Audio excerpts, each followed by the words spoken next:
Sports Reports is ordered is in your area. You know what I'm saying? We got the NBA playoffs starting tonight. The play-in. I guess the playoffs are starting because, in the NCAA tournament, they count the first four as a part of the tournament. I don't, but, going off of that in the same vein, the playoffs have started, ladies and gentlemen. Sports Reports is ordered. Like, review, subscribe, share it with everybody. Tell Granny we say, hey, tell her don't stay up too late. Click the notification buttons on YouTube so you know we're going live twice a week. Ring that bell. You know what I'm saying? We got the even keel. Virginia born. Representing New Jerusalem. You're dedicated veteran. Father. Don't bring feelings to a fact fight. Don't do it. Mr. Logical. Handing out L's. You know what I'm saying? Then you got the unorthodox statistician going right so much you thought I was southpaw. You know what I'm saying? Woo, did we see some knockouts this weekend in the UFC? But anyway, I am 2-5. We are Sports Reports, or we're going to get this thing started right about now.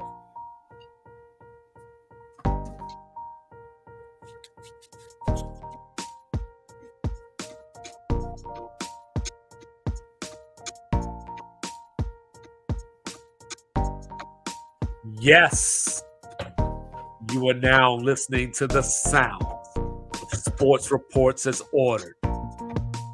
And tonight, we're going to talk about some awards. It's that season in the NBA right before the playoffs started, giving you our picks right now. Then we're going to pick some of these series. We're going to talk about it. Might even give you a finals prediction. So, once again, he is Mr. Logical. I am 2-5. And I'm going to set this thing off with Get It Off My Chest. So, I try not to do the generational thing. You know what I'm saying? I am an elder now. You know what I'm saying? I want my damn respect. You know what I'm saying? But at the same time, I'm going to respect you. But I'm going to tell you something. Because everybody talks about, I'm done with the 90s. Everybody talks about, or I'm done with the 80s. Everybody talks about, oh, this is nostalgia. Your favorite players used to do this. Jordan used to smoke cigars, with Danny Ainge and do all this stuff with Dominique Wilkins and Barkley. Okay, you got me there. I don't know where we got this thing from where you're going to try to lose to get the more favorable matchup. So all day today and a little bit of yesterday, every time I turn on the TV, every time I listen to a podcast, I hear someone say some form of, should the Lakers lose tonight to the Pelicans, which I don't think they could do if they tried, to avoid Denver. Why? Where did this come from? If you are an aspiring team trying to win the championship from the Western Conference, you're probably going to run into Denver at some point anyway. You know what I'm saying? And why would I want somebody else to do my dirty work that I could do for myself? If not to make it about one person, but realistically, it is about one person. If I thought that coming back from the Warriors 3-1 in the finals made me the best player ever, you're not talking me into avoiding Nikola Jokic. You're not talking me into avoiding anybody. Now, with that being said, no one on the Lakers has talked like this, so let me make that clear. I'm not blaming anybody on the Lakers. I'm not saying that the Lakers are thinking like this. I'm just saying, don't tell me somebody is the GOAT and then tell me that they should avoid someone. Don't tell me that any team, period, regardless of who's on their team or who they are, should lose a game to get a specific matchup. And just to show Mr. Logical that I'm not just being a hater, I saw what Cleveland did the other day. playing Imani Bates and Tristan Thompson, getting outscored 18-2 so they could play Orlando in the first round. And just for that, I hope Orlando kicks their ass. Don't manipulate the games. You already load manage. You already sit out as it is. Give the fans what we want. Give it your all. The playoffs are here. Play who's lined up in front of you and get it over with. That's what I wanted to say. I like it. I liked half of what you said. I know. The half that I like was the Lakers of losing to avoid Denver. I think that's a bad move, mainly because the Lakers would have to play Sacramento or Golden State. Golden State just had like an NBA all-time three-point shooting barrage less than a week ago against the Lakers. I think it was like the first time a team has made that many threes and shot that percentage in a game in NBA history. Well, since they've been tracking threes, obviously. And then I believe Sacramento's beaten them every time. 8 out of 9 times or some crazy like that. So every time they played them this year. So they would be, so by that philosophy, anyone who suggested it, you're suggesting that they avoid a 7-game series potentially with opportunity for a guy to get a cramp and you steal a game. The refs are heavy with the whistle one game, get a lot of free throws. So to lose to a team that you know you can beat and then roll the dice with 2 teams that have beaten you recently to avoid playing, it doesn't make any sense. Cleveland taking 4 over 5. I like that. I'd rather would play the younger team in a playoff matchup. I think that's a wise. Why not just rest your starters the whole game if you go and roll like that? I guess you gotta. You're charging people $200 a ticket. You gotta put on a show. But I get the whole. I'd rather take this 4 or 5 matchup. You're locked in at home against a younger team. Like, is it really that crazy to be like, you know what? I don't want to play Indiana. I'd rather play Orlando. Is it really that crazy? Is it really that much of a matchup difference? Depends on how you feel you match up. Like you individually as a team. If you're simply looking at, okay, I think we match up just as well with Orlando and Indiana. Where do we have an advantage? Or what's the greatest disadvantage for the other 2 teams? Halliburton came back from injury early, but they seem to be in their groove. They play fast. Or the fact that Orlando is younger. They're a younger team, first time in the playoffs in a while. I think I read a stat today, and I'll mention it again when we do our awards. They have 45 wins. They're like the first team with 45 wins, and their youngest player is 22 years or younger. So like that's the kind of thing I would factor in if I was Cleveland. Like, you know what? I would go with the maturity aspect of it. Not to shit on Orlando, but it's just like, who's more likely to make a mistake? The 25, 26-year-old older team. Okay, so let's reverse this. 20-year-olds. So let's reverse this for a second. I got you. So I can do what you said, or I could get the 3 seed, play Indiana, play New York instead of Boston in the second round. So I mean, like, you can't avoid it. Like, it's going to happen. Yeah, but the thing is, I want to set myself up the best as possible for the first round because I can't figure out the second round because you never know. Boston or New York could lose their first round matchup. But I know definitively if I can pick my opponent by not winning this game, I'm going to play the younger team in the playoffs. You're going to get less like you're going to be allowed to be more physical. You're not going to get 30 free throws every game in the playoffs. You're not going to get every call.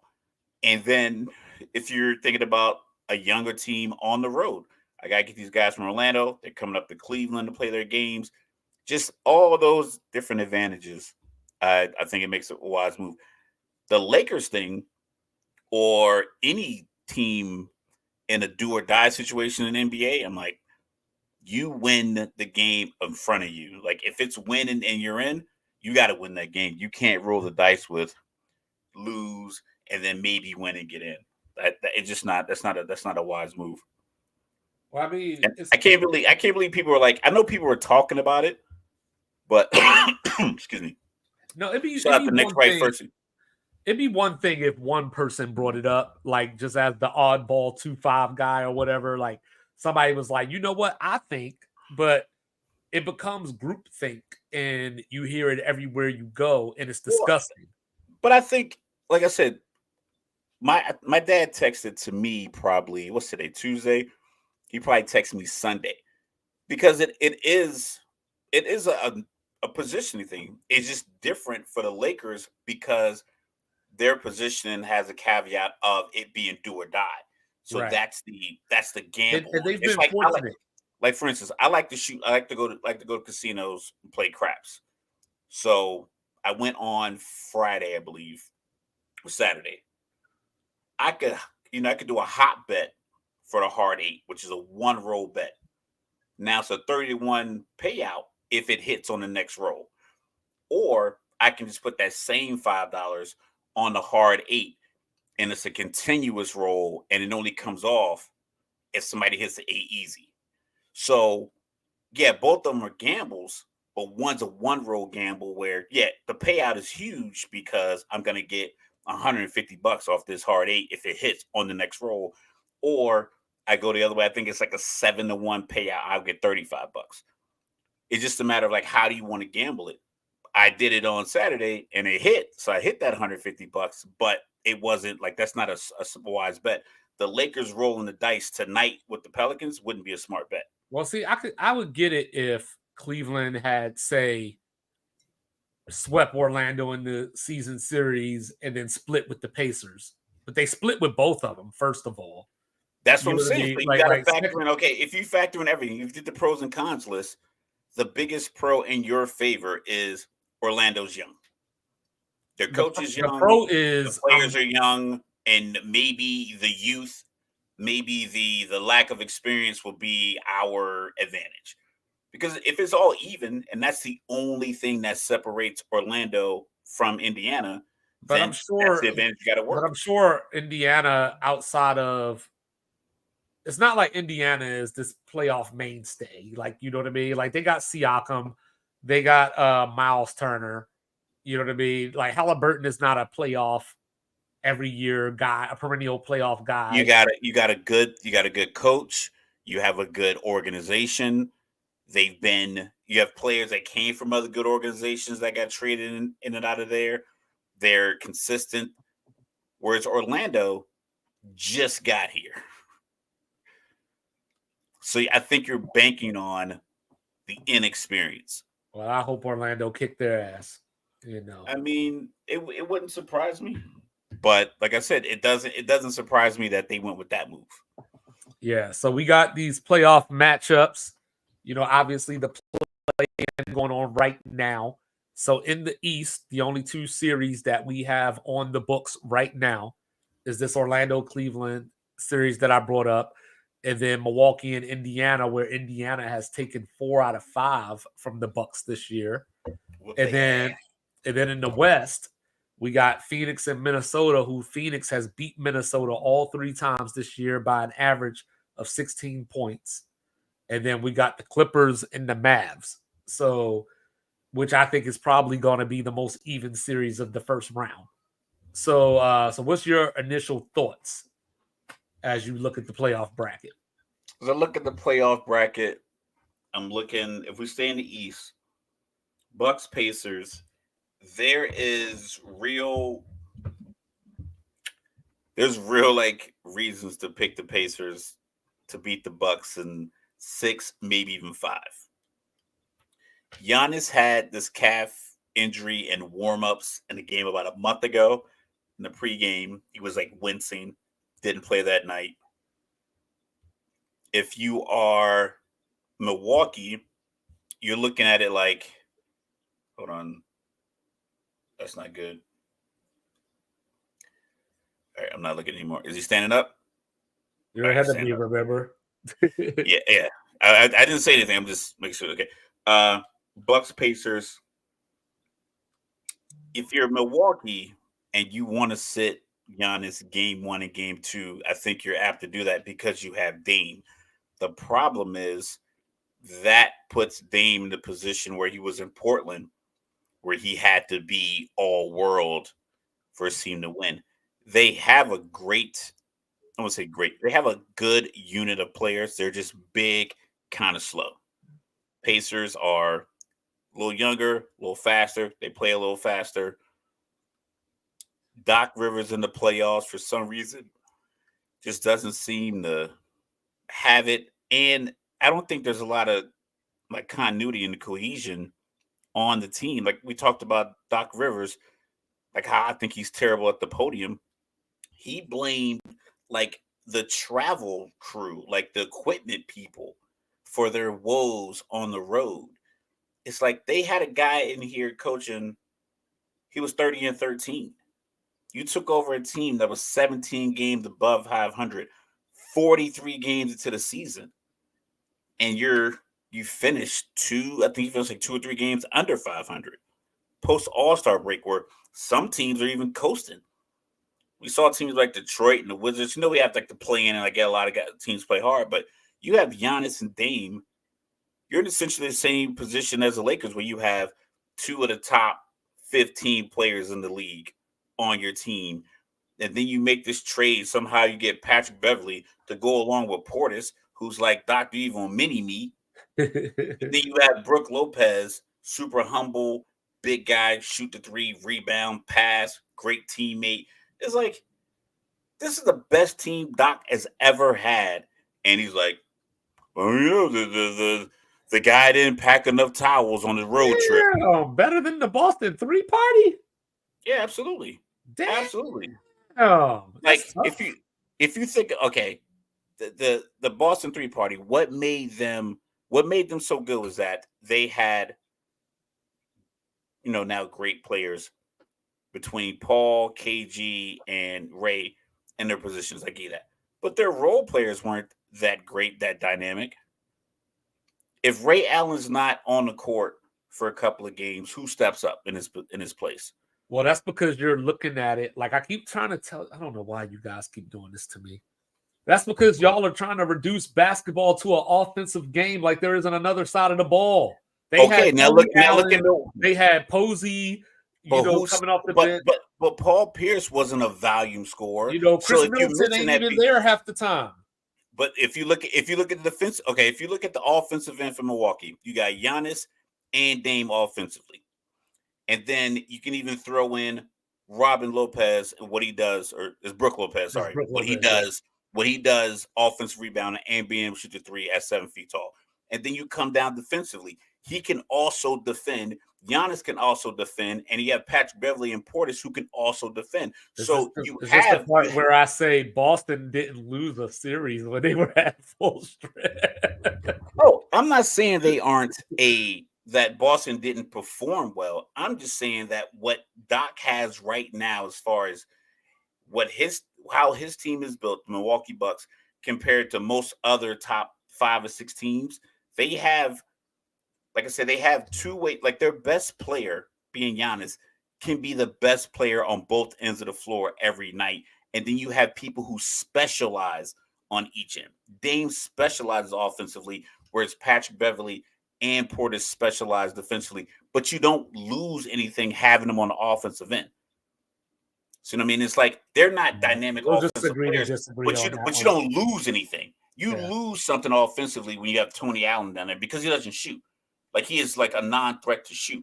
But I think that his defense is good enough that it offsets whatever you think you're going to get offensively. I'm not saying his defense wasn't top notch. What I'm saying is that Milwaukee can give you, if we rated their offensive and defense like 1 through 5, they can give you a 4.25 rating on the offensive end and a 4.5 on the defensive end because of the players that they have. There's no there's not a lag because the offensive firepower they have on each end. You know, like for the Lakers have good defensive players, but if D'Lo's not hot, they don't have like a third offensive threat consistently. See what I mean? Like, well, I think Milwaukee's the same Milwaukee, thing. they have a third. They have consistent guys that can make shots consistently, guys who have green lights consistently. I mean, that's how they got to 30-13. It wasn't that they weren't 30-13 this season, and then another guy comes in and he did a terrible job with the same squad. Granted, injuries happen and guys are coming in out of the lineup, but that happens to every team. But I don't know how many teams were 17 games above 500 before the All-Star break and finished their season 2 games under. But that was the after a coaching change playing bad, and but so when I'm looking at this series. Here comes the 2-5 moment. Warning, everybody. Warning, warning, warning. This statement does not express the views of Sports Reports as ordered and Mr. Rutledge. I'm riding with my guy. I don't care what he says. I think that Milwaukee has a better chance to win this series if Giannis doesn't play. So if Giannis is, say, 80%, but still affected by the calf, the way that Indiana plays isn't conducive to what Giannis brings to the table, because normally he would be able to chase down, block you, control the ball down the court. But if he's hampered in any way, Indiana's going to run them out the gym. So I would almost rather, if I was Milwaukee, for a series, just give Dame the keys and say, go to work.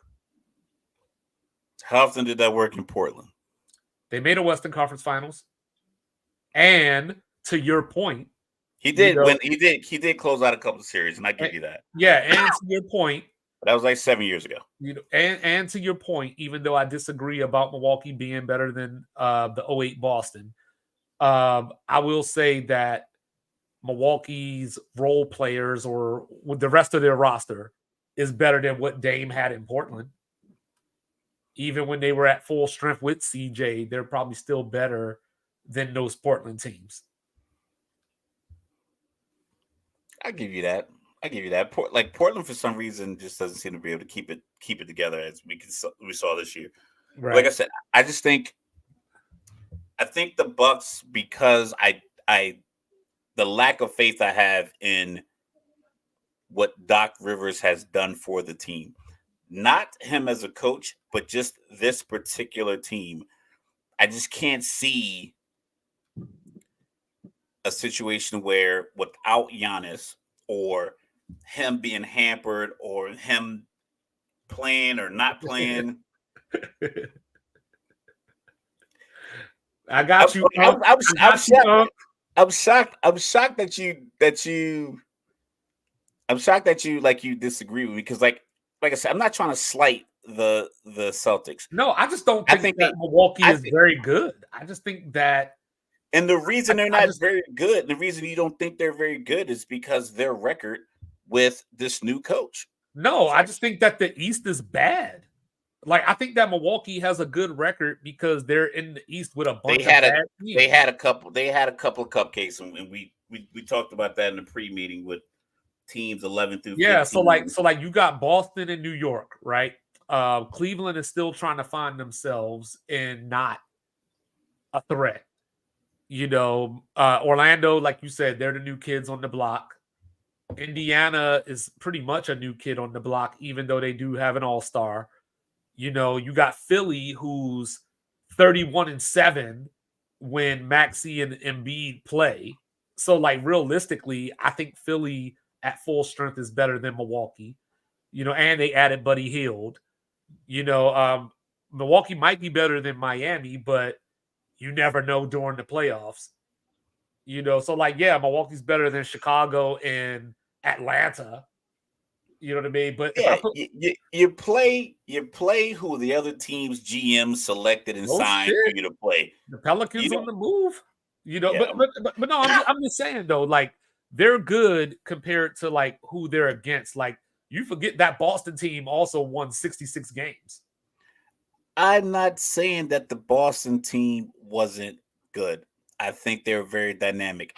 I think they were very top heavy with the 3 Hall of Famers and a bunch of guys that benefited from the fact that the 3 Hall of Famers played like Hall of Famers all year long and missed very little time.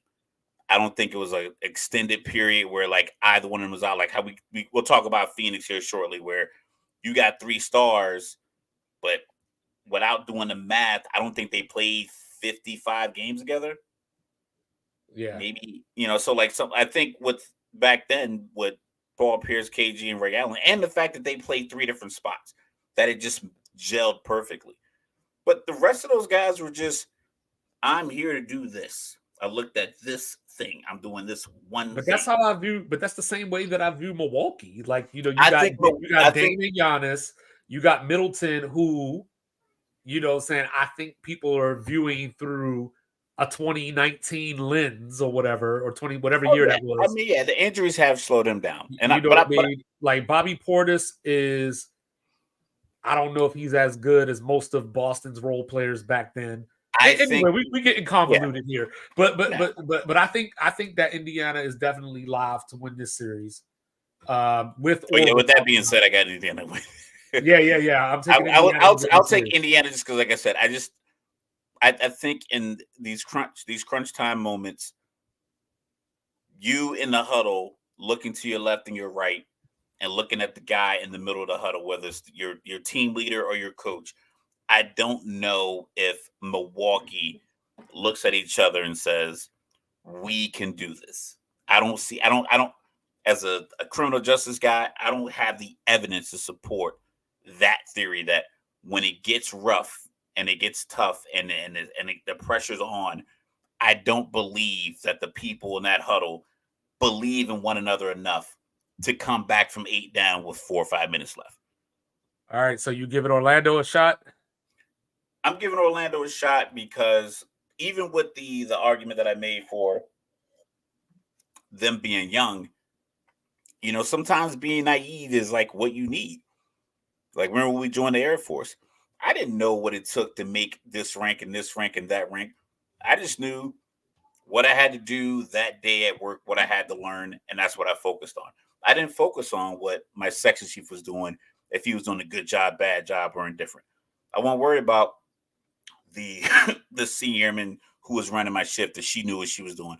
I just focused on what I had to do, and I felt like I did that well. And I think when you're a young team, there's no pressure on you. If you can come into a situation where, like, listen, I just need to rebound, pass, set hard screens. That's my job. I need to find Banchero. I need to find Wagner. I need to find Anthony, or if it's Cole Anthony, like, listen, I need to get to the free throw line. Whatever it is that they need to do individually, if they all can kind of focus on that, and then it works in their favor, I'll ride with that. Because sometimes when you're just young and naive, you just go for it. You're playing with house money. Yeah, I just don't know if they have the offense to get it done. Like post All-Star break, Franz Wagner, 18% from 3. That's stop shooting them.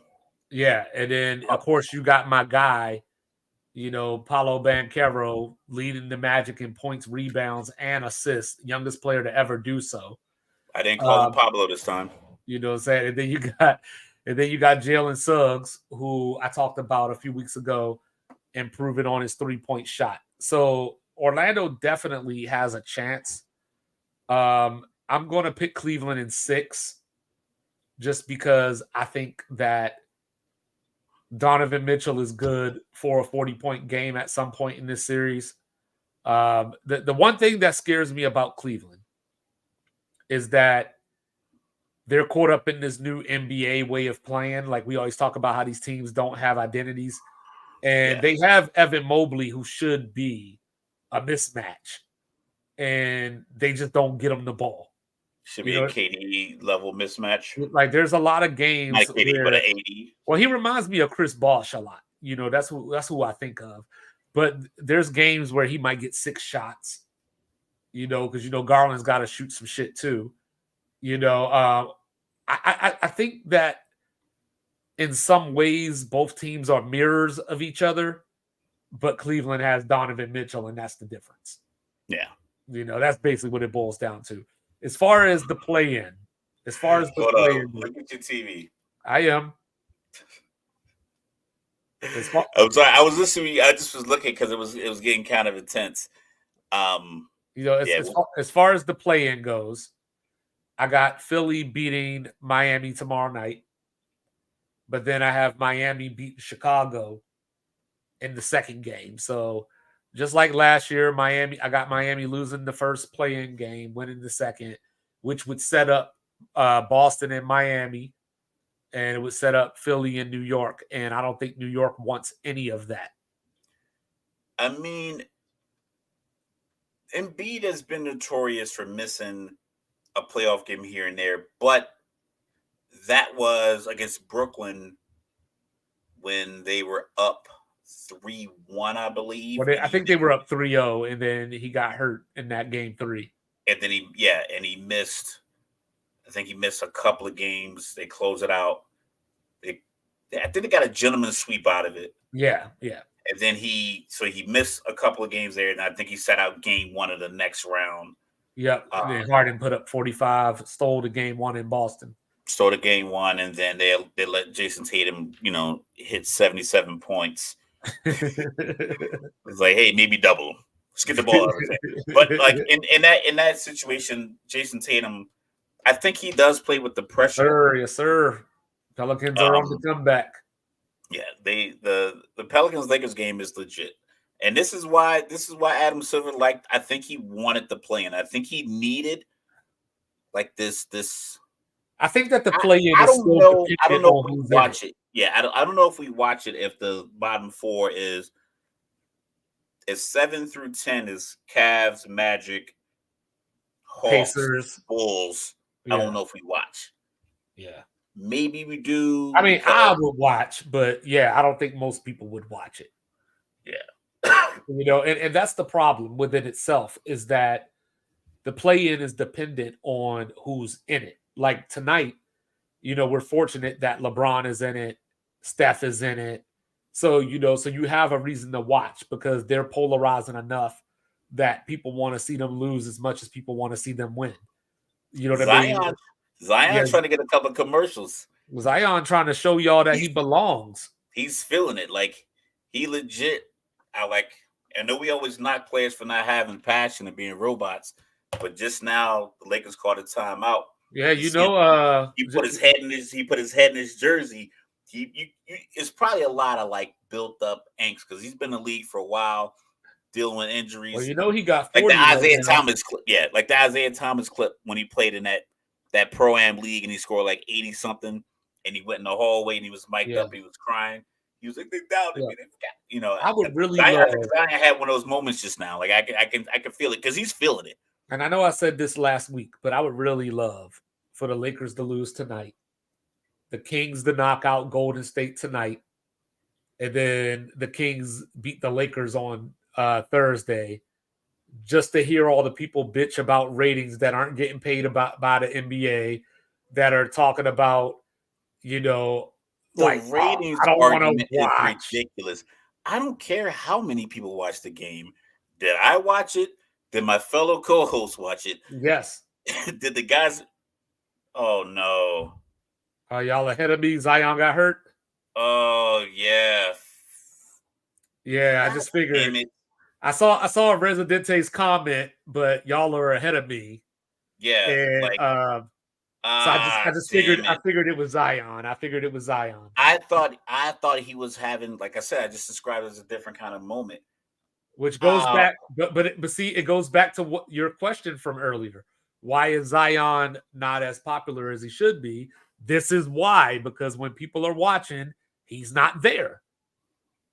Now so LeBron's going to feast for the next 4 minutes. The Lakers going to win by 8. The NBA is a casual league, so if they don't see him, he's not there. It's the whole if nobody saw the tree fall, did it make a sound? I used to love that question in school. Yeah, that's what Zion used to argue. That was before the internet. We used to argue that. That was the question we argued. Yeah. Chicken or the egg, and if a tree falls in the forest, did it make a sound? So that used to have us bugging in 7th grade science. So if you're Boston, do you go Miami again, or do you go, oh crap, Sixers?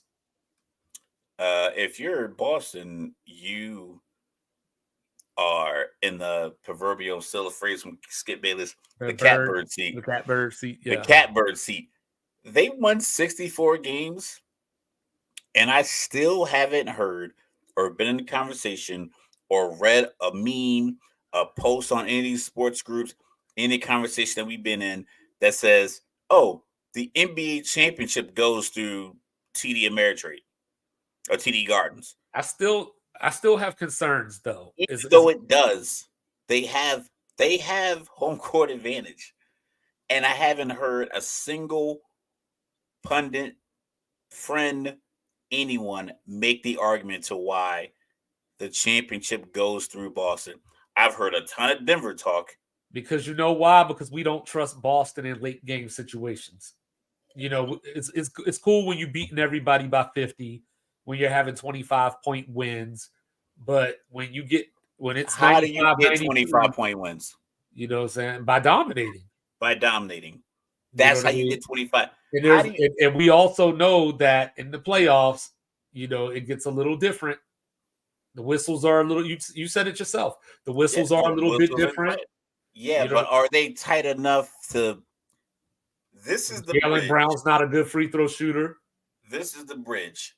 We were 64-18. We're gonna get. Let me pull this up. We're gonna get Miami. Don't act like we haven't seen 66, 67 win teams lose a series. I'm not saying that that's not the case in the first round too. If I'm Boston and we have a history of, like, Boston's recent history is a resume that so many organizations would trade their recent history for. Definitely. Eastern Conference Finals, a couple of second round, Eastern Conference Finals, NBA Finals, Eastern Conference Finals. Is like a lot of teams. LeBron just turned the ball over. Sorry. A lot of teams would trade their organization's success or lack thereof for what Boston did. They would. I think we treat Boston like the smart kid, like you're the teacher, and you got 25 kids in class, and you got 2 real smart ones, but then you got a couple of knuckleheads, and the smart ones are kind of associated with knuckleheads. You're like, listen, man, you not like these guys. Well, usually you are a championship team. You're just not winning championships. And I'm looking around like, yo, all these other teams aren't even close. And Boston's at the cusp of winning every single year. This year they put it together. Matt, if Denver had went 64-18 this year, the conversation surrounding the NBA Finals, it would have been like, listen, no one else has a chance. Denver has 64 wins. Well, that goes back to what you said. We're talking about a team that we've seen done it versus a team that hasn't done it. There's a difference. Yeah, they won a couple more games. They went to 6 games in the NBA Finals. They went 5. You're talking about Boston. You're talking about Boston. Yeah. So they went 6. Steph Curry had the game of his life against a dynastic organization. They lost. I get it, but they're always there. We keep talking about these other teams that we hope get out the play-in. Sacramento was the darling last year. They come back the next year, they're in the play-in. You mean, so like to maintain this level of success that Boston has had over the last 5 or 6 seasons, with their young core being the young core that they have in place, being catalysts on those teams. So that's the thing that's. I understand if you have like a bit of a disposition about, you know what, historically, like, hey, they have come up short, but I don't think they've come up short to the point where their biggest problem is you can be like disregarded as a potential champion when you've had the season that you had. Their biggest problem is complacency. You know, they have these games where, like we saw it against Atlanta last year. You know, they went up 3-0, series went 6. You know, they went down 0-3 to Miami. Series went 7. You know, had to claw back, and then they lost in 7. Yeah, and they lost in 7. Rolled his ankle. Yeah. You know what I mean? Even against Philly, like no All right. Embiid, Harden puts Okay. up 45. Think about this real quick. What was Boston's record in their last 10 games? Would you think?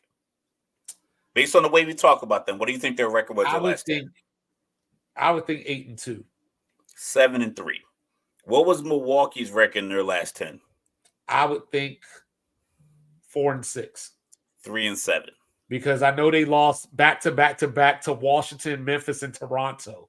So that's what I'm saying. So it's like you have a team like Milwaukee that have heard more pundits say they believe Milwaukee is going to represent the East, even over the Knicks. And it's like, what basketball are y'all watching? Because it's certain things you have to have in order to get over the hump. You got to have the coach and your best player have to be on the same page. I think Brunson and Tibb are on the same page there. I just feel like it's just weird that the number 1 and 2 seed in the East are not getting the. Well, I think with the Knicks, they're going to run into an issue of Brunson and who's coming with him. And for example, in that last game of the season the other day, you had White Dante play 55 minutes.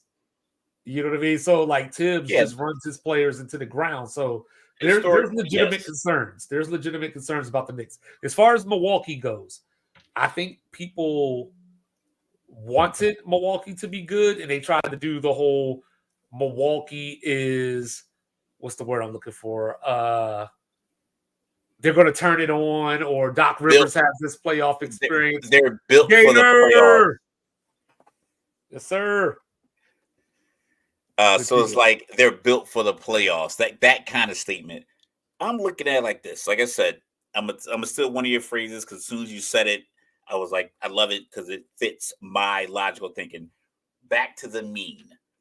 If we just simply look at the season as it played out, the Sixers, or not Sixers, but the Celtics are 14 games ahead of the Knicks. Now, we can say, oh, they played in a weaker conference.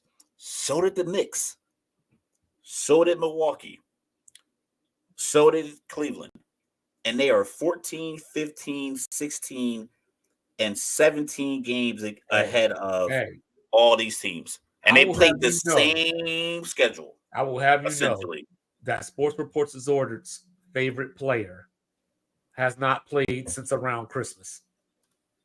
I will have you know that they signed OG Anunoby, and he proceeded to miss 20 to 25 games along the way as well. So you talking about the Knicks? Yeah. Our favorite player hasn't played since like Christmas. Yeah, he's back recently. I saw no, not him. I'm talking about Julius Randle. He's not coming back. That's what I'm saying.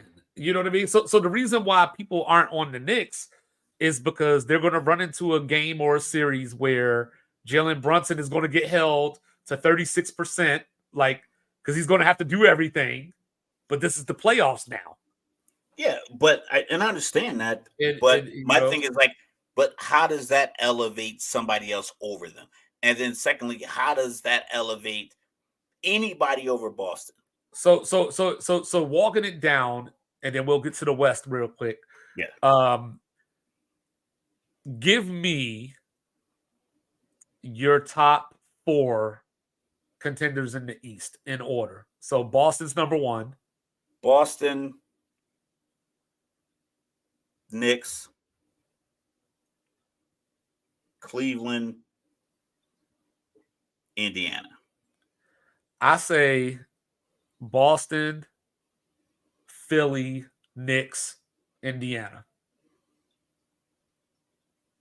Because I'm not so sure that if it goes the way that I said, like Philly wins tomorrow night, I'm not sure the Knicks can beat Philly. That's okay. You know what? This is something that I was thinking about this a lot. And Boston's kind of like the catalyst of this ideology.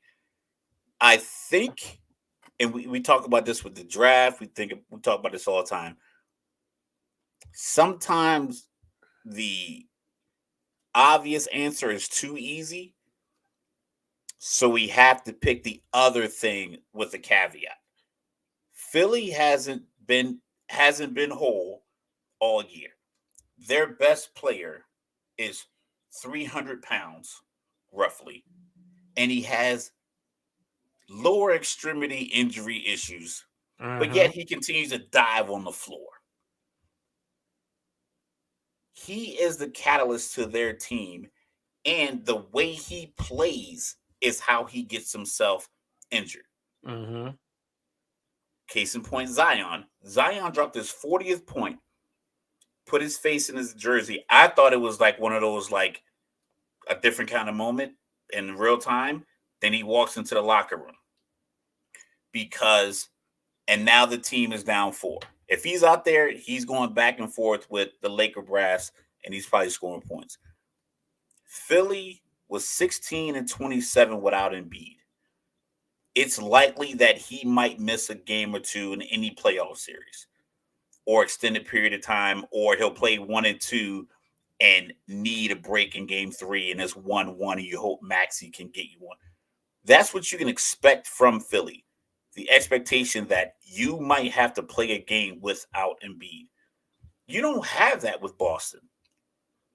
There's not a single guy in the Boston lineup that's vital to their success that you can essentially pencil in, because you can erase it, pencil in to miss a game, 2, 3, or 4. I don't think the argument is Philly beating Boston. Like, I think that the thing is that when you look at the East, just the overall landscape of the East, you know what I'm saying? That's the reason why Philly is where they are, is because of the injuries.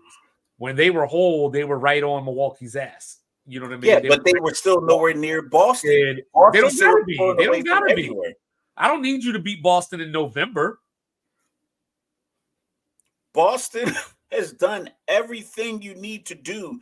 It's the numbers support that Boston is the best team in the NBA. You're correct. And but the numbers show everybody else is picking 7, 8, 9, and 3 and 5 seeds. Nobody is picking either conference to go to the finals. Nobody is saying that Philly's going to the finals. How many people are picking teams like the Mavericks to potentially be in the finals and win it all? 1 or 2. I heard in real life, I heard Dallas Mike say it. I haven't heard anybody else say it.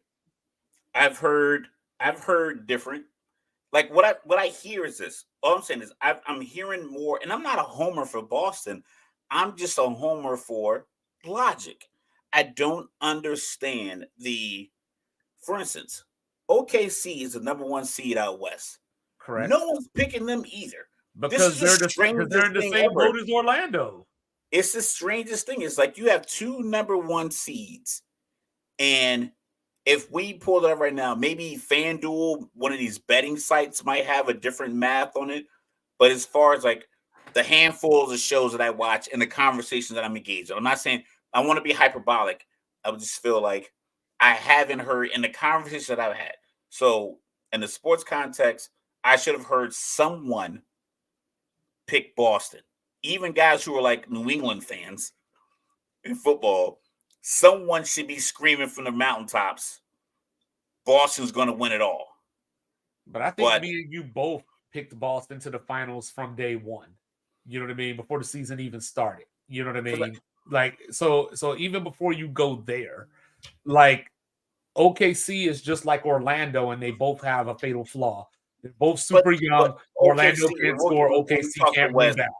Yeah, we'll talk the West. When we get there. But like I said, I just, in my humble opinion, as just a sports analyst, novelist, I'm just trying to figure out why. Because I don't want to call it hate. Because I despise just blanket throwing the word out hate. I'm just not understanding the lack of support off the networks and the websites and the people that talk sports. Most young teams for Boston. Like for Boston. Well, like as far as Boston goes,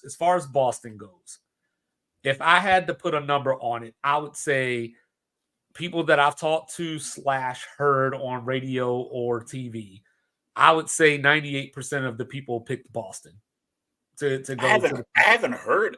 You I know what I haven't mean? Like, heard a Boston. the only other team pick. that I have heard this season in the East, people picked for the finals, was Milwaukee. And I haven't heard anybody say that for about a month now. You know what I mean? Like, The Milwaukee piece.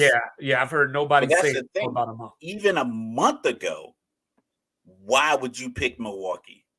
What was happening in Wisconsin I that have said no what idea. they were doing in Massachusetts I think that was trumped people by them? I think people were looking at it as Boston is the complete team, but Milwaukee has the best two players in the series. I think people were looking at it that way. They had the best two-man group, like, you know what I mean? Tough. And then if you want It's to add like apple and cherry pie. no, Like, you're right. I agree, Yeah. but if you add the third player too, because Porzingis not- is just as injury prone as Embiid is, you know what I mean? And Middleton's injured, so you figure all things created equal, Dame and Giannis is probably better than Tatum and Brown.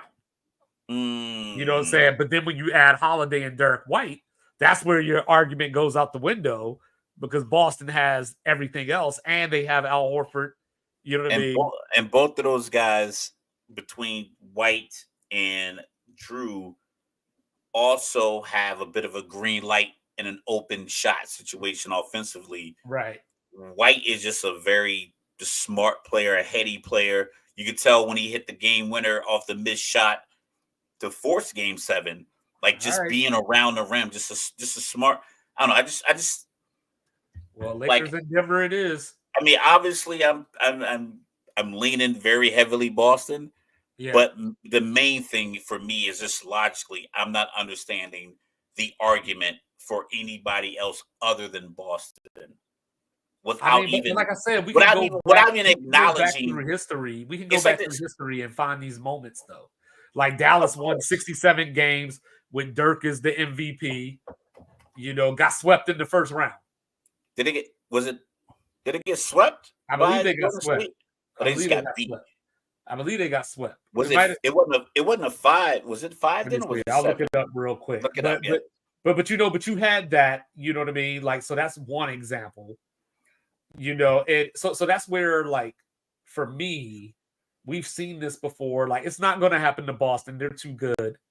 You know what I mean? But I just think that's what I mean. It's like, at what point? It went 6. It went 6. And at what point do we look at a team that had not only did they win a lot of games, they won them in historic fashion, and when it comes to the playoffs, they are physically built for that environment. Because we think about, like, I think LeBron, we go back to LeBron's Cavs team. I think they won like 65 games, I believe. The Mo Williams, Delonte West, I think it was 66, but 66. Yeah. James Harden, I think Houston won about 65, 66 games in his MVP, like in that stretch when he was averaging 30 plus a year.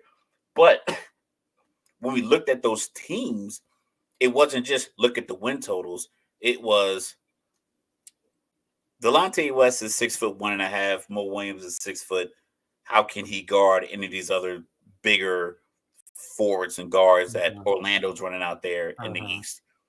And it was the same thing with Houston. It was like, can you rely solely on your best player and primary ball handler shooting that many threes, as well as your whole team shooting a bunch of threes with no rebounders?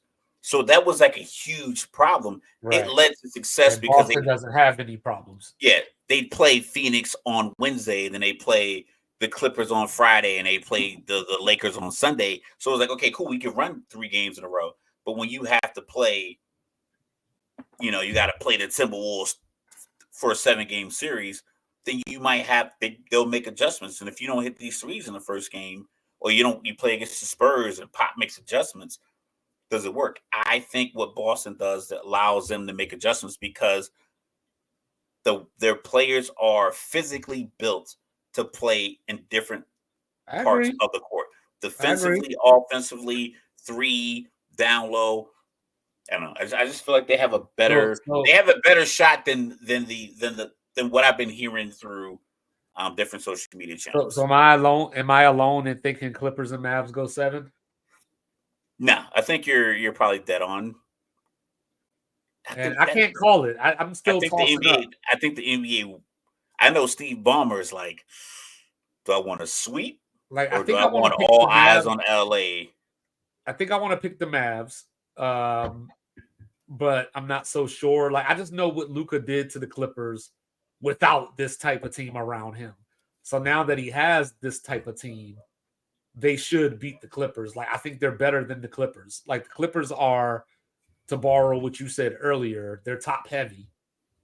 You know, but there's not a lot of potatoes after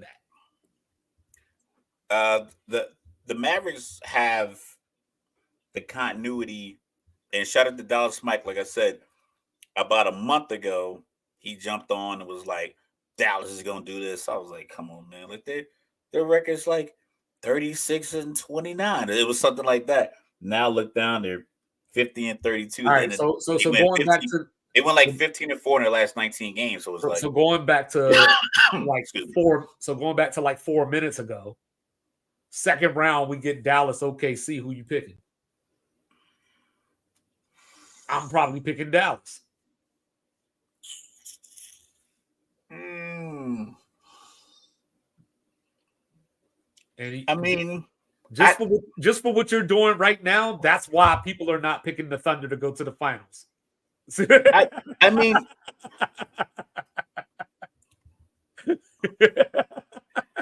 I hate being proven wrong, but I welcome it because now I have to learn from this experience, and I understand that. I understand that there is some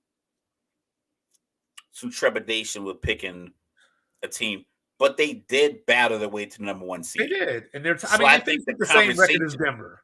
But you know what I mean? I don't like the conversation around a team that battled to the number 1 seed and what's quote unquote the tougher conference, right? For it to be dismissive after they get there. All right, but because of it, I think in like the tie in Boston, I'll get back to the West. I think because I think the narrative around Boston is dismissive. I think people are just kind of ignoring their 64 wins based off of the fact that they lost Eastern Conference Finals the last couple of years and the NBA Finals for this one. Boston's. I think OKC is getting that same kind of treatment where it's like, we don't believe that you can sustain this level of excellence.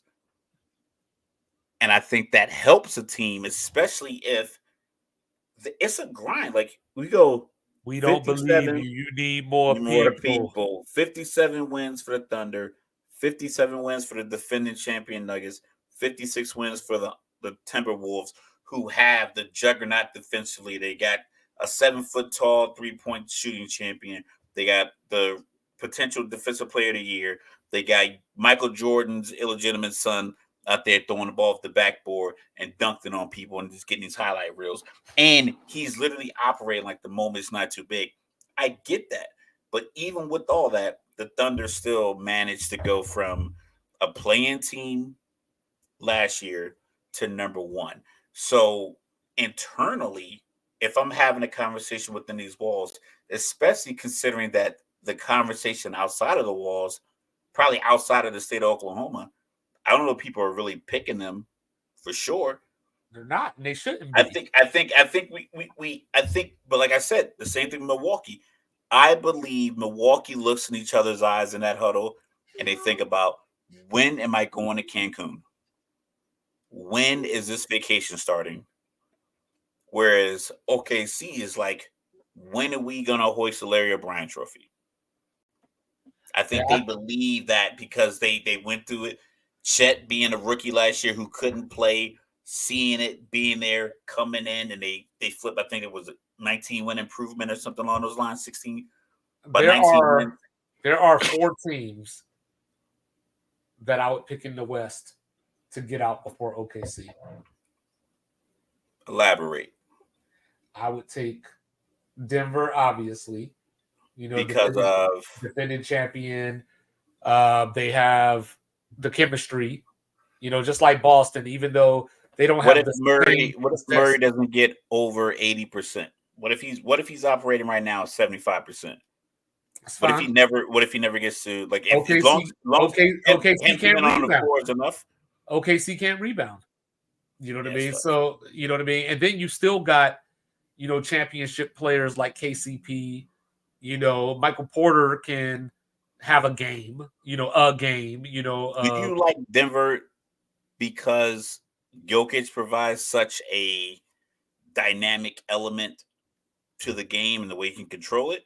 that's Or is it that's just collectively all the pieces I they think have? I think both, but if I had to pick one of those two, I would lean Jokic. But I think both. You know what I mean? Because like I said, OKC is already at a rebounding disadvantage. So regardless of who is at whatever percent, Aaron Gordon and Jokic are going to kill the boards. They're going to get the boards by plus 15 at least. Every game of that series. So OKC is going to have to play outside of their mind. You Keep know what I going. mean? I'm gonna get their differential just while you're And talking. then you got Minnesota, who's got the Twin Towers, the new Twin Towers, the Anthony Edwards, like you said. So thinking about it like this, Anthony Edwards could go match SGA for points. So like, if SGA has a 30-point game, Anthony Edwards could get you 26. You know what I mean?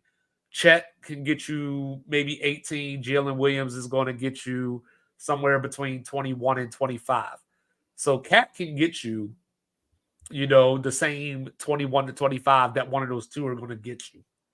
So all you really need is Gobert to be to play like the defensive player of the year candidate. You got Naz Reid coming off the bench. You got Mike Conley to control the tempo. So I just think that Minnesota would just bully OKC around and make them play their style. All right, so I got a chart here. Okay. So wait, it's a strange chart, and Okay. I don't know if it's indicative of the team play or success, but it looks like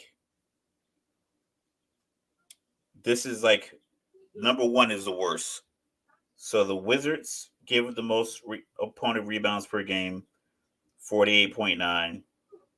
Then the Grizzlies, Hornets, Spurs, ironically, Raptors, Mavericks at 45, Houston, and then OKC at 44.6. Then Philly. Well, Brooklyn, Atlanta, and you also have to remember Embiid did miss like 30 games. the Bucks. So you got Atlanta. So you got Brooklyn, Atlanta. Bottom feeder teams. Right. Then you got Lakers, Bucks. But the best rebound differential was the Jazz, and the Nuggets. So the Nuggets are I think I just helped you prove your argument. Yeah, so I think they would kill OKC that way. I think Minnesota, like I said, I think Ant can match SGA. Plus, remember, I asked the question a couple of weeks ago: is SGA going to be that Harden type that gets the calls during the regular season and doesn't get them in the playoffs at the same rate? OKC is young. They were a play-in team last year, didn't make the playoffs, so they're every bit as young and younger actually than Orlando is. So so you got that battle that you got to fight. Then you got Dallas, I think, because they have Kyrie and Luka, and with this lineup with Gafford, Derek Jones, so on and so forth, they were 16-2 before they sat people at the end of the season with that lineup. So when I say that, it's not that I think it's not that I think OKC is bad. It's not that I think they're overrated. It's not that I think they're just a regular season team with a record. I just think they're a year ahead of schedule. Like what they're doing this year is what we expected from them next year. So I think they're just here a year early, and they're going to have to. I believe you mentioned something like that last year when they made the play-in run, but you're saying like that was a year ahead of schedule. It was. You know what I mean? And like you don't normally, or maybe it's right on schedule because they went. I want to say they won 38 or 39 last year, maybe 40. They might have won. It was in And the 30s. I think it was like 37, 38, something like that. yeah, and you know what I mean. So they've already jumped nearly 20 wins. Yeah, know what I but mean? do Like, you that's not jump confident. 20 wins when you get a 7'2" unicorn in? Like, keep in Yeah. mind, like that's a huge advantage. Yeah, he's slim, very slim. Between him and Okay. Wendy, So if I I put think him they might on, have weighed 420 pounds total between the two of them. if I put But him on, if they're playing, if we're playing Minnesota, if OKC's playing Minnesota, and theoretically, I might want to put him on Gobert. mm, I can't because I don't know if he can chase Cat around. the thing something it's a weird thing that happened was Gobert in the playoffs. And shout out to Nick Wright because he's He's not a always in hater. foul trouble. He's always on the Gobert thing. He's been on for like the last few years. For some reason, he wins Defensive Player of the Year, but in the playoffs, a smart coach figures out how to get him 15 feet from the hoop. Which is I don't why know. I don't know what it does. I don't know why, but it seems like because him and Donovan Mitchell, those Jazz years, is a lot like Deron Williams and Carlos Boozer. I think were you stationed there back then when they were playing together? Okay. Yeah. When they went to Western Conference Finals, I was supposed to go to one of those games. If when they played the Spurs, if they would have come back to Utah, like had a friend that they had company tickets, and they're like, "Yo, my company's gonna let me get these tickets if they make it back to Utah for like a game 6 or something like that." It didn't happen, so I didn't get to go. But for some reason, Gobert gets if you can pull him from the hoop, then he's inefficient. That might take a game of Minnesota, I think this at this point at 1-3. Which is why I'm taking Phoenix over Minnesota. By the way, You're taking Phoenix. What about the lack of depth for Phoenix? I don't care. It's the playoffs. It's the playoffs. You play 7 or 8 anyway. Like you're not playing 12 players in the playoffs. Yeah, but the depth for Phoenix and the lack of it, they're big three. They're not. Phoenix had those same depth issues when they beat Minnesota 3 times this year by average of 16 points. You know what I mean? And the problem is going back to what you just said. You just made the argument. I'm listening. I'm watching the game. Pulling Gobert away from the basket. Like Phoenix isn't driving it into Gobert. They're the mid-range killers. You know what I mean? So they are pulling Gobert out. They are pulling Cat out. You know what I mean? To where they can get easy baskets, off of cuts, off of backdoor screens. What is Grayson Allen shooting from three? For like 45% or something? I know it was that at one point. I just saw he got paid today too. He got paid. He got paid for his services. And don't forget, they got Eric Gordon too. Let me go to basketballreference.com. Shout out to Basketball Reference. I use them a lot. Trying to pull up his contract real quick because he did get paid. I saw it. He's getting about I think it was 4 years, 70 million or something like that. Yeah, something like that. So yeah. He's shooting this season percentage from 3. My man shot 46% from 3.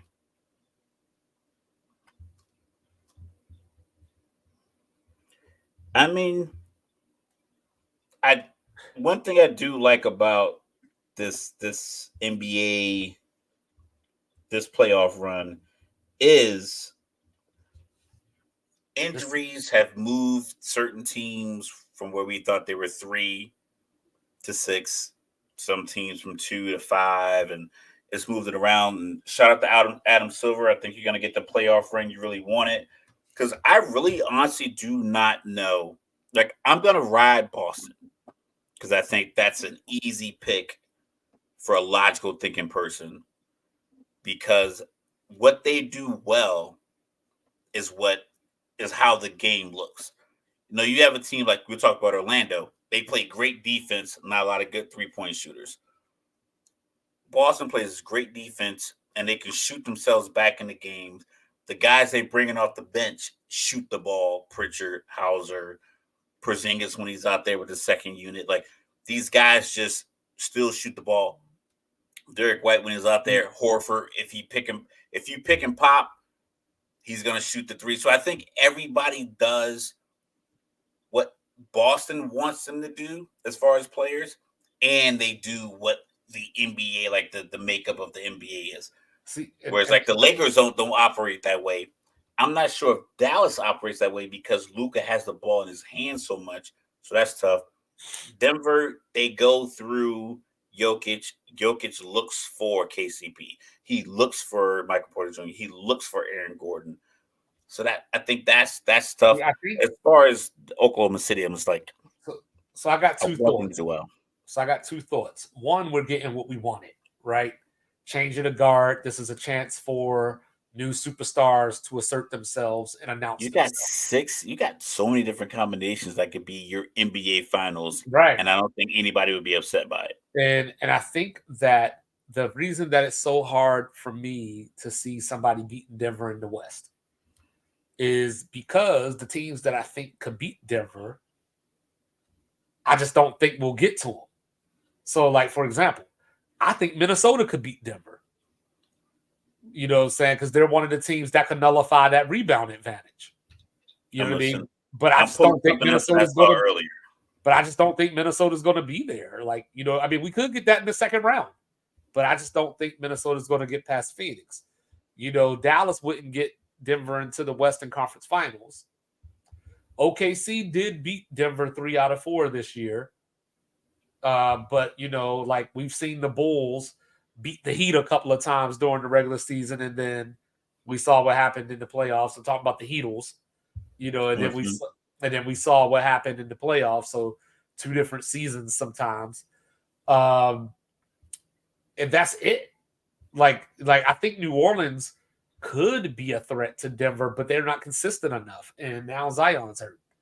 You know, so for me, it's Minnesota or Dallas as the 2 teams that match up the best in the West. I think that Denver would just kill Dallas on the boards. Okay, so we're talking Denver. Yeah, right, and I think that Minnesota. I think Minnesota would match up well with them. Okay, so I pulled up Denver's record versus each team this season. 57-25. Second in the West. So we're not worried about the Hawks, but they're 2-0 against the Hawks. They're 2-0 against the Celtics. They beat them in January. They beat them in March. Yeah. Brooklyn, Charlotte, Chicago, Cleveland, 1-1. Dallas, they're 2-1. Yeah, and that one was the buzzer beater. 4-0 against Golden State. You got 3, 6, 3, and 16. 1-3 versus Houston. Strange. 2-0, 2-2 against the Clippers. A lot of those games were super early in the season against Houston. Yeah, the Houston was November, December. Yeah, because I remember they played them like 3 times in like a 2 or 3 week span. Yes. Yeah, 12. Yeah, they played them on the 12th, the 24th, and 29th, and on December 8th. November. Yeah, so that they split with the Clippers. They dominated the Lakers. They dominated the Grizzlies. They split with the Timberwolves.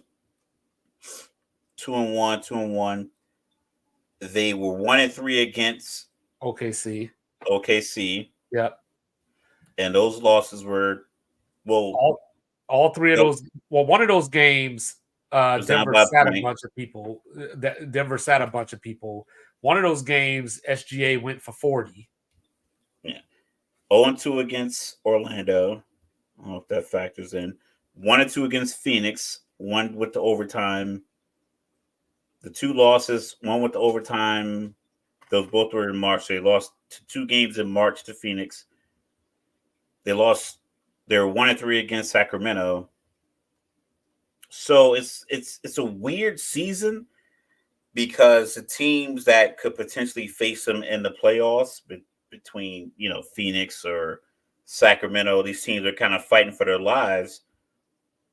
OKC being another team, beat them like head to head. Right. You know, and they didn't, you know, so they beat them head to head. So it's like do I give you a chance based off history, like your recent history, or was it just, was it No, because I was it think the second night of a well, back to back? Was it at well, home? Was it on the road? Was it, did Jokic sit? Did well, the Jamal problem Murray sit? is that I think Denver came out like most champions do. And that first month or month and a half of the season, they just go through the motions.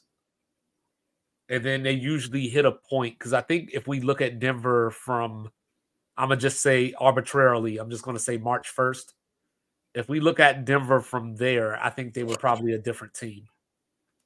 You know what I Yeah. mean? And that's the thing. Like I don't want to do the cliche thing and say that they got They're into getting hot at the championship right mode or time. whatever, but that's pretty much what I'm thinking is that they started off the season slow, including those losses to Houston. And do And you think that because they won a championship last year, or is it something that you're basing off of as far as like I think it a because change in the lineup, a well, change in the no, staff? because I mean, even last year, if you go back and look at it last year, like they headed into the playoffs, they were out here losing to bad teams. They had lost like 5 in a row, like 2 or 3 weeks before the playoffs started. So I think like Jokic just has that personality of I don't care, like this game doesn't matter, or so I don't want to, like I said, I don't want to do they flip the switch, but I just think his Sounds like it. I It know sounds very it close to does that. sound like It it. sounds like It it, and does that's the, sound like it. But that's the piece that I always talk about in these moments, because the way I think, I do believe that Denver is a very good team. I don't believe that there's evidence to support everyone picking them over. I don't believe there's enough evidence for it to be Dallas or the field as your bet. Unless Denver or the field as your bet. Freudian slip. well, I mean, I would never do that anyway, no matter But who that's was but on that there. but that's I believe that's part of the type of conversation that's happening. Is like, I'm not sure. I feel as if people want to believe in Denver, and we'll talk about this with MVP thing, because their recent history of success by being the champion, being crowned 10 months ago. And because they didn't lose many pieces, I believe Brown went to They lost Bruce Indiana, Brown, they lost Jeff Green. Jeff Green, but he was our age already, so it's like they kept most of their pieces intact. And I think it's an easy pick to say, oh, Denver.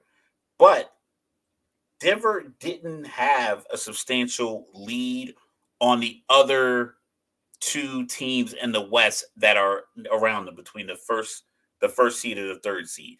At no point throughout the year was like Denver is doing so much more than these other two teams. The only thing that they have on these other two teams is that they recently won a championship and these other two teams are young. But that also matters. Like experience matters. It's the Yeah, same reason. It's the same reason that earlier you were talking about. I understand why Cleveland did what they did, because Orlando's the team with no experience. yeah, but with that, the pack conversation. But if I'm up here with you, if I'm up here at the top with you, you can't act as if, oh, you're just a young buck. I'm like, yo, Well, listen, I think listen, that listen, championship old team. man. I'm up here with you. You got this championship pedigree. You have a guy who was a 2-time MVP, and then you won your championship run. So you have, essentially, they're going on like their Did you fourth feel that year. way? Did you feel that way when the Heat gave the 1 seed to the Pacers? Like back with the Miami Heatles. Yeah. Did you feel that way then? No, I didn't feel that way then, because I think the Heat had a different guy who wore 6 that can just neutralize. I think what he was doing in the East in that 8-year window is like exceeds what anybody else is currently doing.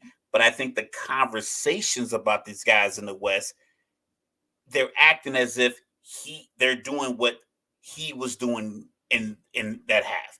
Like when the playoffs started, from the time he went to Miami to the time he finished up in Cleveland, if you said I'm taking my LeBron or the field, it didn't sound Well, I like think that, outrageous. but I think that This when you look at current Denver, conversation now is like I feel as if it's not as but there's a reason though. Like there's reasons. Like we talked about OKC, the lack of experience, the lack of rebounding. Minnesota, Carl Anthony Towns. When the playoffs come around, I call him Kitty Cat. You know what I mean? And then you even brought up I mean, but Gobert. people pick Philly and But you, Embiid's points. Embiid dropped 10 points but you last year in the hold on. I'm playoffs. gonna get to that. Keep that thought. But we also talked about Gobert and his playoff troubles as well. You know what I mean? Like when we're looking at the Clippers are the Clippers. You know what I mean? I mean, there's nothing else left to say. Nature moved The the mark. Clippers had You know what I'm identity saying? crisis in what we had mid-April. They had Yeah, identity crisis in like March. yeah. Nature moved to Marcy. You know what I'm saying? Yeah, hold on. I got to grab a charge. I'll be right back. I'm still listening now. You got the Lakers, who Denver pretty much owns at this stage. You got these play-in teams, like we're not factoring in any of them. We saw Phoenix against Denver last year. They added Bradley Beal, but even you were like, look at their depth, which is one of Denver's weaknesses, but Phoenix has that same weakness. So that's where, for me, it comes down to Dallas, because they have the 1-2 punch of Kyrie and Luka.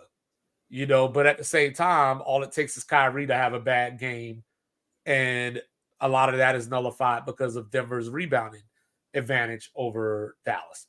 So I think that when you're looking at it, there's not a team that has, I don't want to say identity, but they don't have what is required to beat Denver. So like going back to the East for a second, the Embiid thing.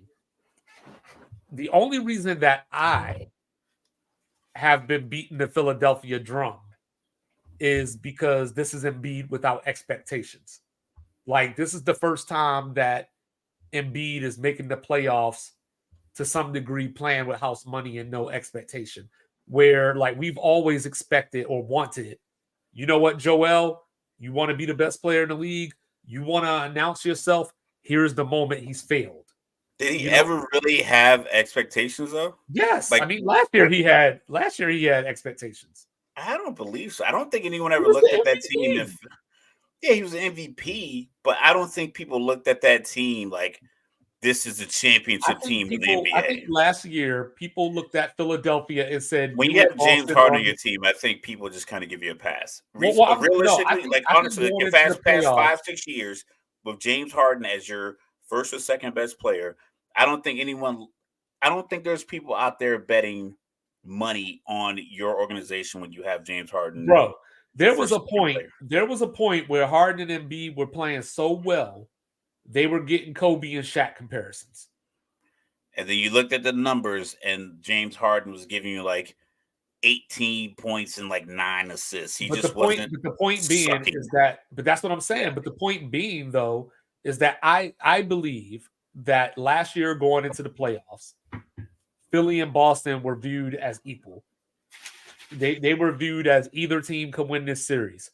And then, while you banging on James Harden, Embiid didn't play game one and he put up 45. You know what I mean? And he had another, I believe, 40-point game later in that series. They were up 3-2 on Boston. And Yeah. then they did the thing. You know what I mean? That happens with teams that have James Harden on it. But Historically, like now, the way people view Boston and people saying Boston kind of fell off is what James Harden led teams actually do. They correct. actually come up short. Correct. And they come up short in the same fashion where they are up. But they were making Western Conference Finals just like Boston was making Western or Eastern Conference Finals. It's just they got to the same point. You just didn't like the way that it ended worse for Houston than you don't like the way it ended for Boston. That's the only difference. Like the Rockets were Boston to some degree. You know what I mean? Like they even had a 3-2 lead on KD and Steph in them. I would say results-wise, yes. I feel differently because the young guys got to this point. And, James Harden was the guy that came in with the big money deal. He was an MVP. D'Antoni had the whole and I got two-time news for you. MVP, Steve Nash, and so they had expectations because of players that they brought in. Brad Stevens was Butler's coach that went back-to-back NCAA finals, and then they had Jason Tatum. Then they had Kyrie for a little bit. Then they drafted Jaylen Brown, and then so it wasn't as if D'Antoni hooking up with James Harden averaging like 33 points on average for like 3 or 4 years straight is a different expectation than what you get from these young guys who kept getting to these points. Yeah, I got news for you, though. I got news for you. Jason Tatum isn't any of those things that you mentioned about Harden as far as MVP and all that. And he got the same playoff failures when it goes bad as Harden does. We just look at it differently because he's younger. He plays different. He looks like, we talk about how he's the prototypical basketball player for this era, build wise, skill wise. So to some degree, we're giving Jason Tatum the pass that Harden doesn't get. Yes, and see, I did that. I didn't say yes, but because I respect that, because that's an argument that I think that's one of the first conversations we had was like who was getting the pass. And listen, I'm not banging on Harden. Pause. No, you're telling the truth about Harden. I just feel that there's no evidence to support that having James Harden on your team, short of the OKC year where they made NBA Finals, where it was realistic that you're going to make the finals. The closest we got was Chris Paul got injured and James Harden didn't make the NBA Finals. He made another Western Conference Finals in Houston before that. Before that, yes, absolutely. Dame made the Western Conference Finals. Lucas made the Western Conference Finals. A lot of guys make conference finals. But there was never an expectation that a James Harden-led team was going to get to the NBA Finals. There was never that pressure. You wouldn't pick it preseason. You wouldn't pick it at the beginning of the playoffs. We're conflicting a couple of different things here because I was talking about Embiid and somehow we ended up on Harden. So when you said Embiid is not dealing with any pressure, I'm like, I don't think he's ever was under pressure because I think he had a built-in excuse. Not excuse, but I think he had a built-in reason to why a team he was on wasn't going to make it. He was injured for the first couple of years. It was Philly trust the process. They were a losing organization for so many years. They drafted him. I think he missed the first couple of years. He finally came out. Then you got Ben Simmons. He couldn't shoot. Wasn't working out. You had Jimmy Butler. That fell out. So that was probably their best opportunity of the year. Kawhi hit the three. Hit the jumper. He traveled. So that was probably like their best opportunity. But I don't think there was an expectation on that core group to be in the NBA Finals. I think that once he won the MVP last year, there was a lot of conversation of, we gave you the MVP that you whined for. Now go make the finals. But I think that conversation might lean more towards people not wanting, because we talk about this on our voting part. Yeah, this is why one of the longest episodes we had in a while. I'm digging it. I'm loving it. I'm not gonna lie. But that might have been more, we don't want to give it to Jokic again. We don't want to give it to Giannis again. Embiid had that great game against Jokic in Philly, but didn't play the game in Denver last year. Mm-hmm. And it just so happened to work out to where I think they were getting voter fatigue and they weren't going to give it to Jokic again. And Embiid's numbers were close. Well, I don't know if it was fatigue. People just straight up said Michael Jordan, Wilt Chamberlain, and Larry Bird are the only three people to win three MVPs in a row. So you can't have this guy. Right. Who never made the finals, or like that was the thing. And, and then, of course, we ended up where we ended up. But anyway, since you brought it up, let's just get there. So like we got the award season upon us. So we're going to take it from the top, Mr. Logical. Who is your most valuable player?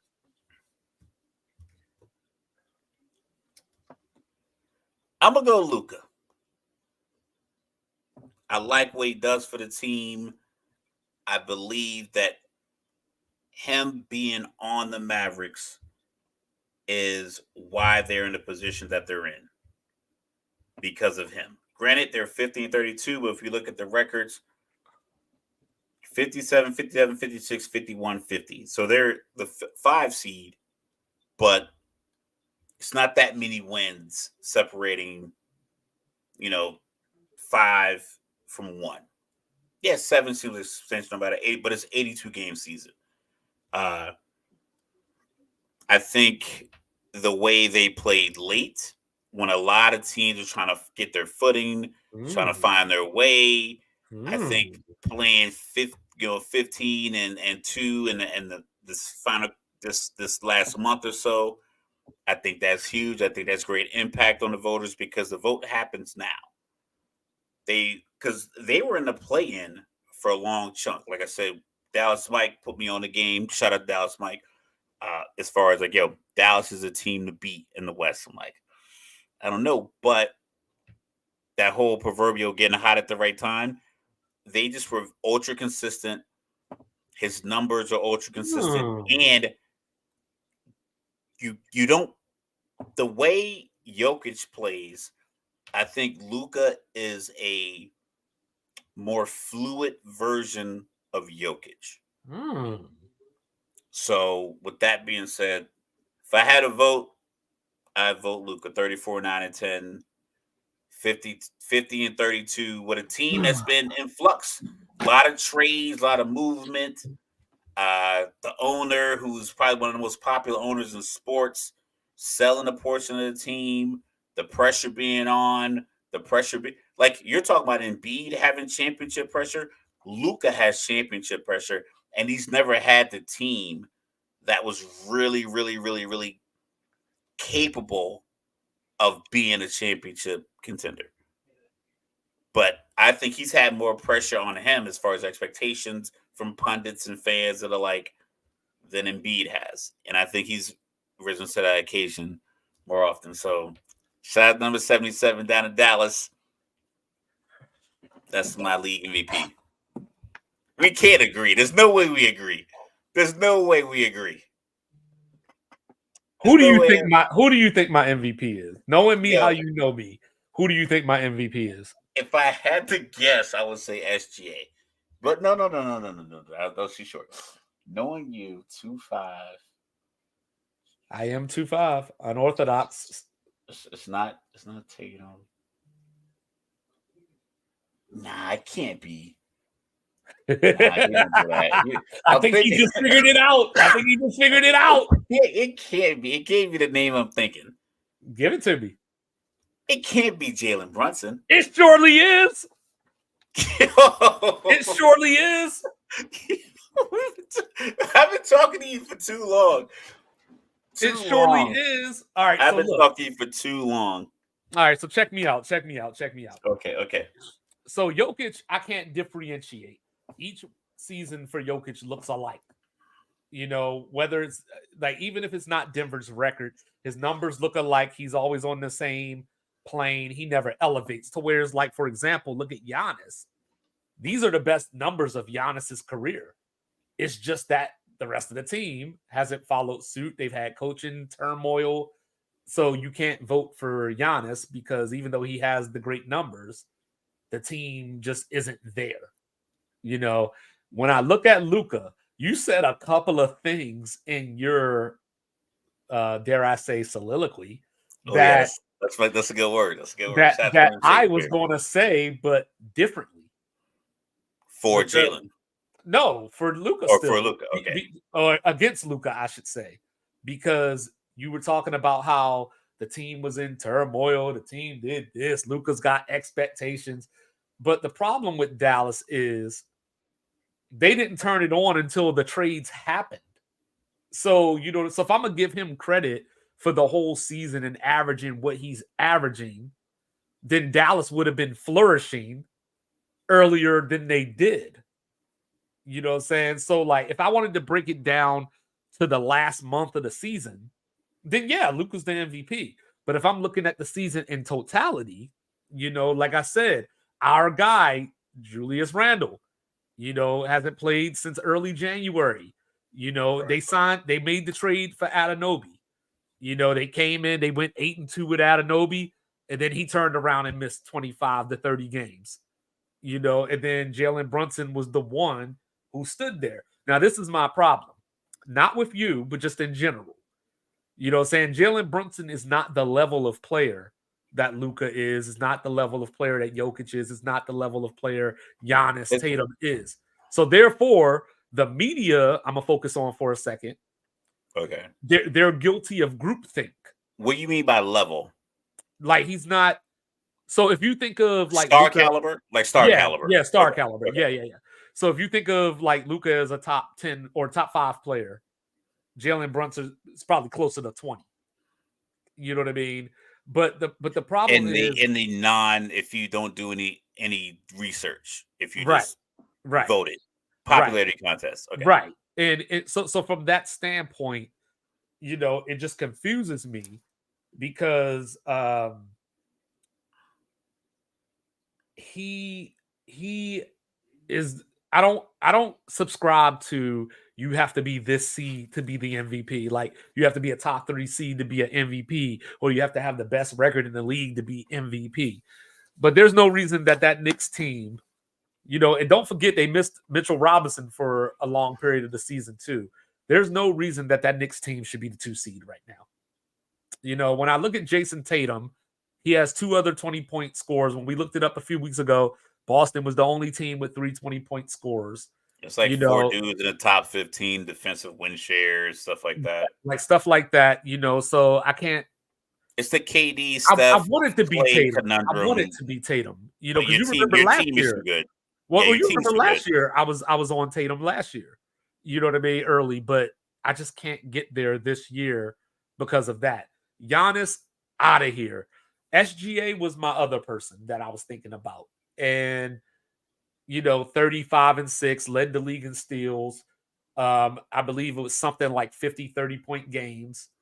On the youngest team in the NBA, but second best record in the league. So from that standpoint, SGA I think has an argument as well. I think Luka's going to end up. I think Luka may end up winning it. I think he may end up winning second. I think the betting odds are Jokic. It's like minus 5,000. Yeah. Which is basically you got to bet $5,000 to win 100 on FanDuel. Like I don't know if it's that much, but it's pretty substantial.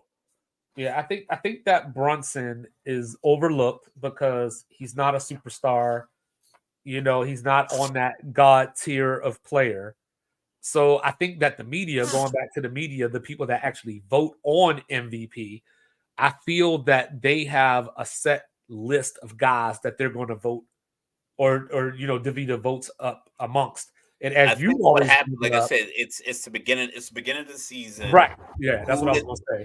What 4 to 6 guys do they highlight? And of that 4 to 6, what 3 do they pump their information into? Somebody has to. It has to be somebody out of that bunch.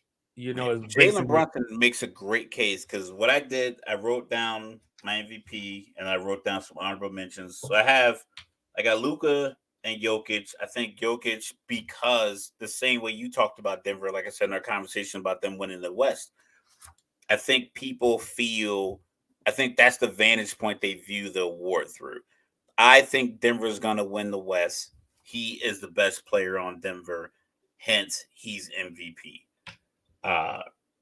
Jalen makes a great case for it.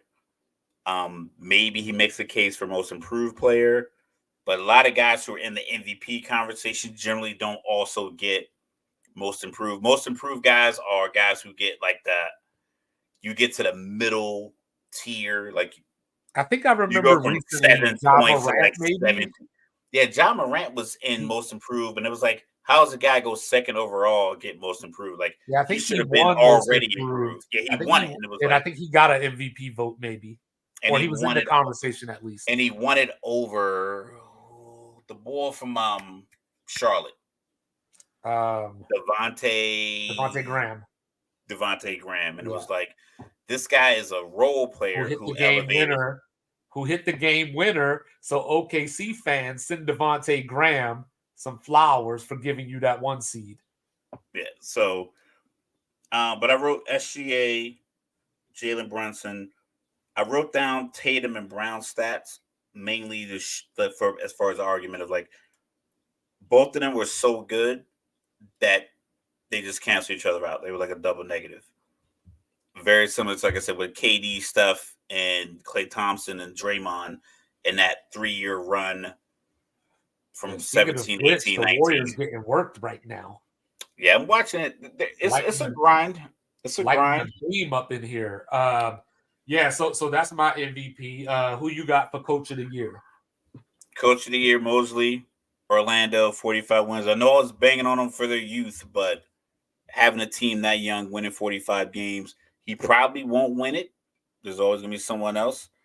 I was thinking about what's the boy name? Adrian, the early Bucks coach that went 30th, Adrian Griffin. I was thinking about throwing him a vote because we saw what happened when his team got turned over to another guy. It completely flopped.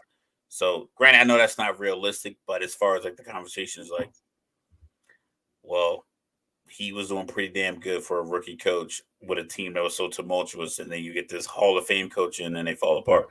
Yeah, I like Mosley out of Orlando, 45 wins. Okay. 5th seed, Okay. They'll probably fall completely apart next year and go 37 and 45. But as of right now, I'll give them a shout. Okay. You may or may not believe this, but give me Jamal Mosley. Look at that. This is why we got a show together. We didn't talk about this beforehand, ladies and gentlemen. This is like legit off the cuff conversation. Yeah, 13 win improvement. They finished 6 games below the play-in last year. I think the award is actually going to go to Daigneault from OKC, taking them to, first in the West, from the play-in. That's obviously significant and shouldn't be like ignored. But I just look at Orlando, I look at OKC, and I'm more shocked by Orlando than I am OKC. I think SGA looks young, but he's been in the league for a minute. He's played under. Yeah, he was on one of Calipari's choking teams. Yeah, so like I think he's a talented young player. Chet is very dynamic, even though he's stringy and like a bit of a string bean. He has that toughness and that tenacity, and I think they just play well. I think they're complementary role players play well. I like Josh Giddey. I like that Australian toughness. Yeah, Missoula's going to get votes just because of Boston's record. Honestly, I don't know if you really give him. I don't think he's going to win it, but I think he'll get some votes. I think Chris Finch from Minnesota should get some votes. Because nobody saw this coming from the Timberwolves. I think this is what this is what the Timberwolves thought could happen. Once they got Rudy and Cat together. But I think a lot of us made that trade and everyone laughed at it, and it's like, hey, listen, GMs, if you're Eastern GM and your team was 11 through 15, you guys only had 107 wins, so you might want to see how Minnesota pulled off that move. Now, you know what the poetic justice in this is? So I picked Phoenix to beat Minnesota, right? Correct. But let's say Minnesota wins this series against Phoenix. Makes sense. Yeah. They play Denver in the second round. Minnesota's GM is the guy that put Denver together. So how about that for poetry? I mean, smart. God knows what he's doing. Want to converse and work with smart people. Yeah, he knows what he's doing. Some teams haven't done that. Kuminga's out here balling though. Yeah, he is. I like Kuminga. So who you got for 6th man of the year? 6th man, Naz Reid. Ooh, 14, 5 and 2, 41% from 3. Played a lot of big minutes when Cat was out. I think he led the league in 3-point makes as a center. So I think coming off the bench and then, stepping up when Cat was out. So I got Naz Reid, 14, 5 and 2, 41% from 3. Minnesota, I wish the NBA and fans and people would just let go of some of these other guys. Like the Yeah, Warriors dynasty it could potentially be the what is it? We're empire is over. 1105. The empire The is dead. Empire can fall. The Lakers are playing Denver in the first round. It could be another sweep, and I know we got the whole Bronny LeBron playing together. Uh, if the Lakers are smart, man, I'm moving AD. If that happens, it's like at some point everyone has to recognize like it is over. I recognize it when I clicked the button and I was gonna retire. They're like, listen, don't worry about it. We're gonna get you out of here even quicker than that. Bet. Give me my paperwork. Sometimes it's time to go. And I Yeah, think it's time to start highlighting these GMs that are putting great teams together. Minnesota needs to be on TV a lot next year. OKC needs to be on TV a lot. Denver continue to keep them on TV. Dallas, obviously, get Orlando on TV a lot. Start putting these guys on cereal boxes, billboards, commercials, State Farm, Bank of America, whatever you got to do. You need to realize that the transition is happening, and it's a beautiful thing. So yeah. yeah, I got Nas Reed as well. Um, Defensive Player of the Year. I got Wimby. Even though the team was terrible, I watched him stop a 3-on-1 fast break by himself by just being at the free throw line on the fast break. Everyone stopped. Two guys ran to the 3-point line, and the guy dribbling the ball stopped and kicked it out because they didn't want their shot contested by Wemby. And I think he still got out to the 3-point line to contest. It was a missed shot. San Antonio got the rebound, came back up the court. That's what Defensive Player of the Year does. Like, you're not going to lock guys down all game long, but it's like, that's what a Defensive Player of the Year does. I know the record doesn't fit it. That's Pop's fault because I don't think Pop coached all year long. I think he just put his Spurs golf shirt on and just sat on the bench and looked around with his crazy white hair like Doc from Back to the Future because there's no way that team should have been goddamn 20 and 62. 22 and 22 and 60. 22 and 60. I got Wimby. Just when I think about, the block numbers and see, I think I got swayed by all that stuff. Like he's got this many blocks more than like this many people that have played in the league. And 90% of the people who've ever played in the league have less blocks than Victor yeah, Wembanyama. stuff like that. I think I got caught up in it. Like He's I averaging know Rudy 3.6 Gobert. blocks a game. So he's averaging 3.6 blocks a game. So that means realistically, he's probably contesting 7 to 10 shots that are just missed. Like I know that Rudy Gobert is the odds-on favorite, and I think he's going to end up winning it. But I'm like, yo, what is it going to take? So first of all, let me add, I think Anthony Davis should get some consideration. But I just want to know when these voters going to stop playing with Bam. Like Bam should have had a Defensive Player of the Year by now. They keep giving it to Gobert because Gobert has the stat that we're now using for Wemby to usurp Gobert. Well, I felt like Bam should have got the Marcus Smart one, at the very least. But I thought Bam could have been it last year, so it's just, I don't know. It's just one of those things. Most improved. Oh, go ahead. Most improved. Oh, yeah. Well, as far as Defensive Player of the Year, like I said, I think if you're not, because it's hard to be a lockdown defender because the way they call fouls and the dynamic, because Marcus Smart, even though he won it, most of these guys on the perimeter aren't the same size. So if you are Kawhi, like Kawhi can probably defend any guy between 6'5" and 6'8" on the perimeter. But if you're not that kind of defender, then everybody funneling the ball handler to the shot blocker, that's how Rudy Gobert keeps getting it. Yeah. Because you can't put the same guy on Paul George. Excuse me. And Tatum in and out every single night because they're going to get too many fouls. They're not going to be able to stay in the game. Whereas Gobert and AD and Bam and all those other guys that can kind of defend the rim, defend the pick and roll. They can blitz the pick and roll. They can show and get back to their man.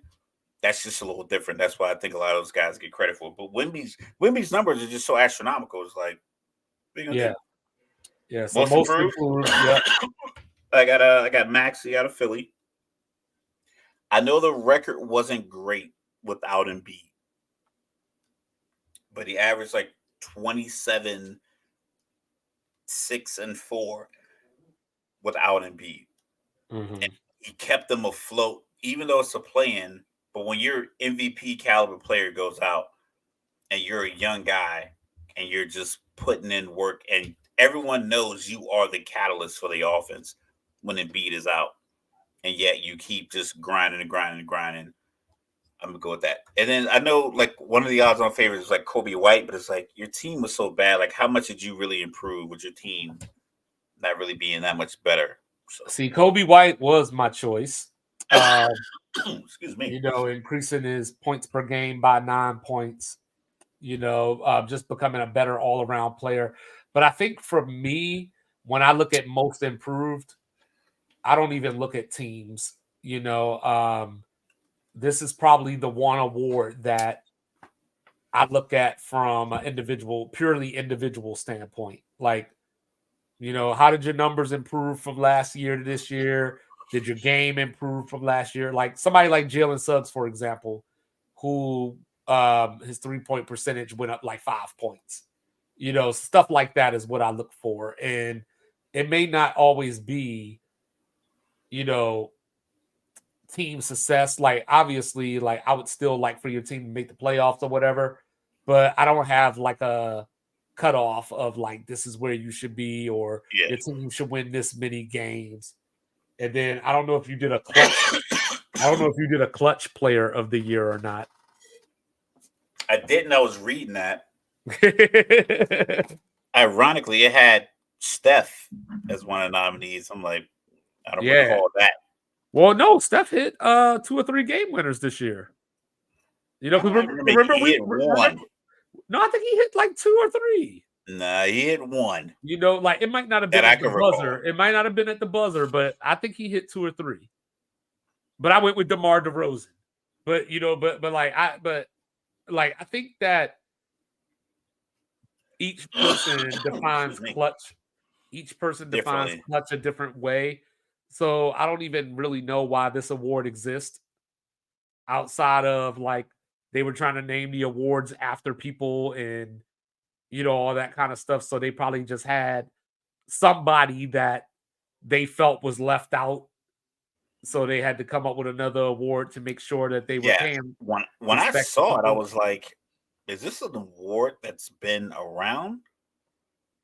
No, I think it all started when they changed the names or when they added the names to the award. So who is it? Is this the Kobe Award?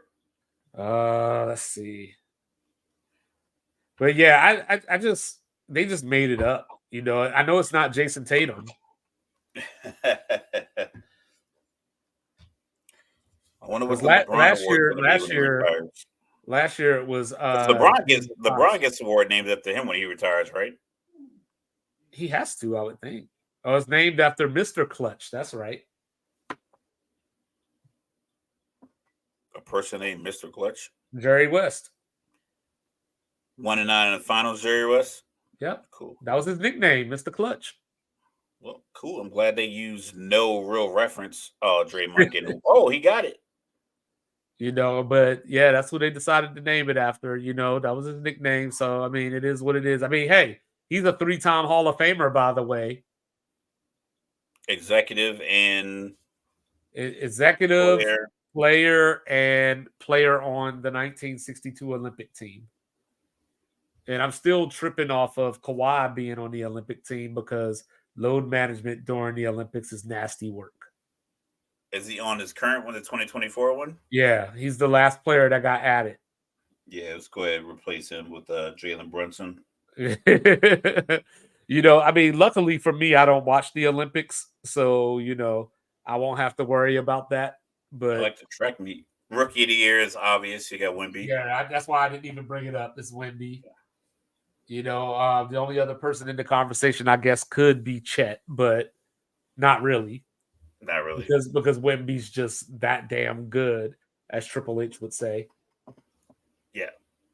You know, that's where we are. Someone posted Wemby versus LeBron rookie year stats. I don't know what the context was. They just posted it. I don't know if it was a highlight how good Wimby's been or Yes. what. Well, I don't know. well, well. People have been saying that Wemby has had the greatest rookie season in history. So I think it was probably just to show. Let's look at him next No to way. LeBron. No way. Ooh, that almost went in. Are you watching? Sorry. Yeah, yeah. Like, hey, that's what he do, man. That's what this dude does, man. Who, Steph? Yeah, he Steph's does. done, man. Hey, remember he put up 50 in Game 7 in this very building last He's year. done. Steph's done. Yo, I still can't get over his face when Draymond got throughout that game. Oh, you mean his tears? Yeah, like he was It's like, not. It wasn't his face. It was his tears. what And you want to know what it was? was Listen, it? I don't have inside information, but as a father of 4 kids and as a man who's lived my emotional intelligence, I think he knew in that moment we're done. It was in This is that it. moment. In that moment, he was like, "This is it. This is the culmination."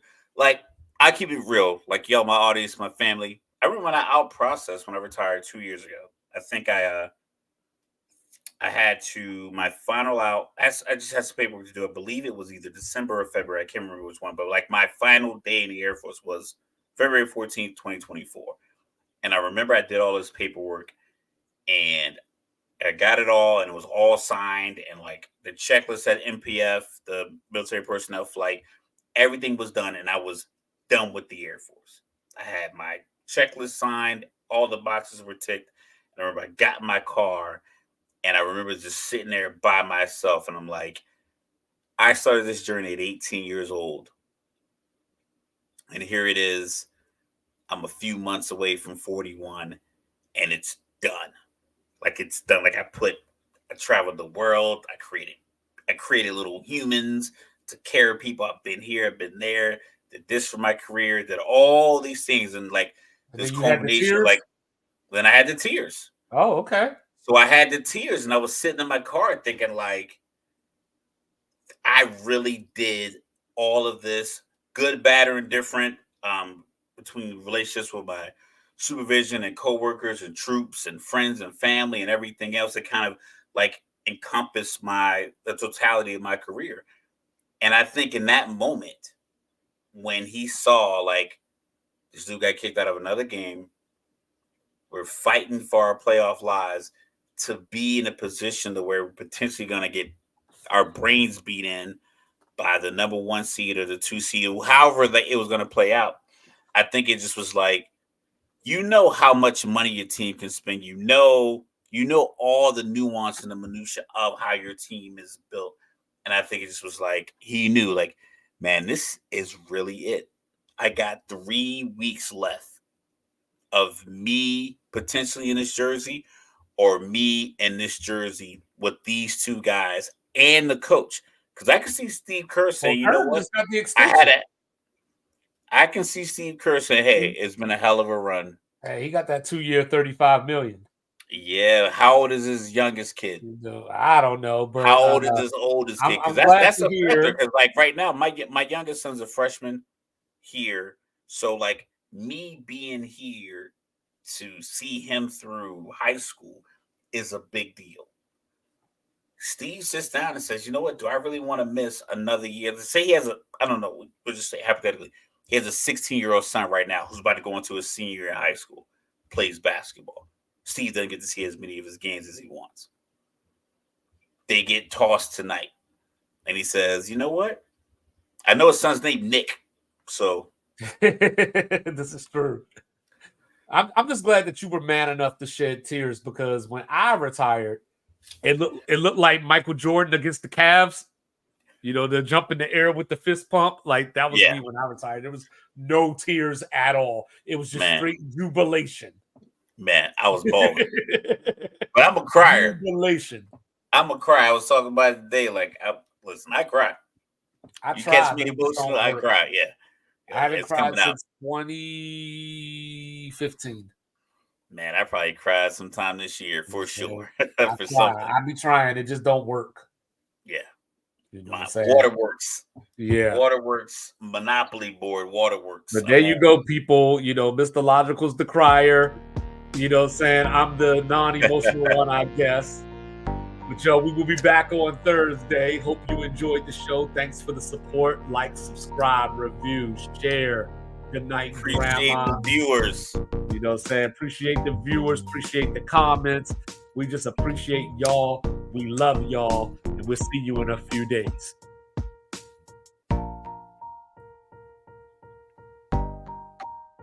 Peace.